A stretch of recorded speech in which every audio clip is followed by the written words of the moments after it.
masa 1950 sampai 1959. Berikut video penjelasannya.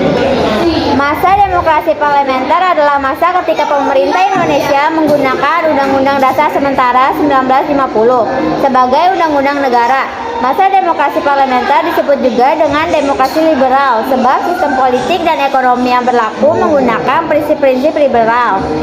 Masa ini berlangsung mulai 17 Agustus 1950 hingga 6 Juli 1959. Dalam perkembangan politik ada yang pertama, sistem pemerintahan. Sistem pemerintahan negara menurut Undang-Undang Dasar Sementara 1950 adalah sistem parlementer yang artinya kabinet disusun berdasarkan perimbangan kekuasaan kepartaian dalam parlemen. Presiden hanya merupakan lambang kesatuan saja, dengan kata lain parlemen sangat berkuasa. Yang kedua, sistem kepartaian yang dianut pada masa ini ialah sistem multipartai, yaitu suatu sistem kepartaian yang terdiri dari banyak partai politik.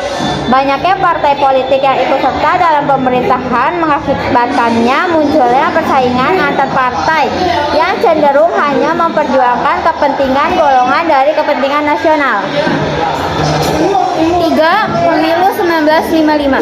Pemilu pertama diselenggarakan pada tahun 1955 yang merupakan tonggak demokrasi pertama di Indonesia.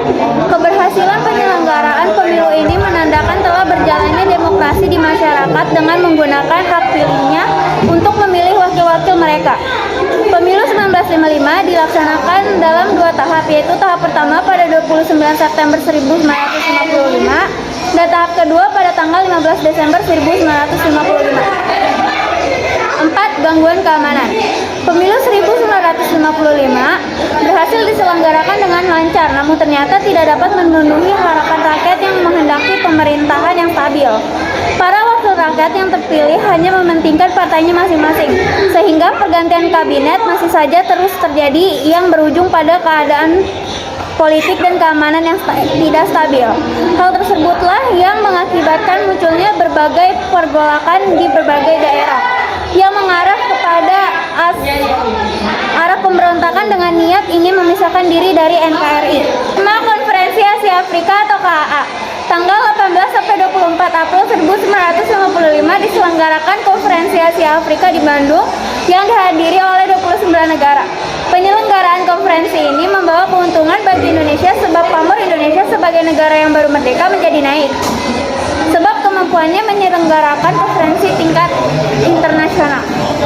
Selanjutnya, perkembangan ekonomi. 1. Gunting Syarifuddin.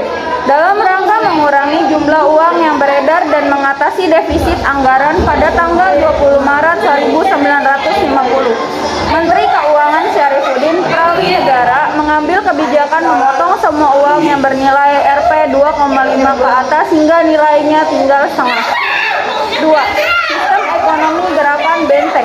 Tujuan: menumbuhkan kelas pengusaha di kalangan bangsa Indonesia.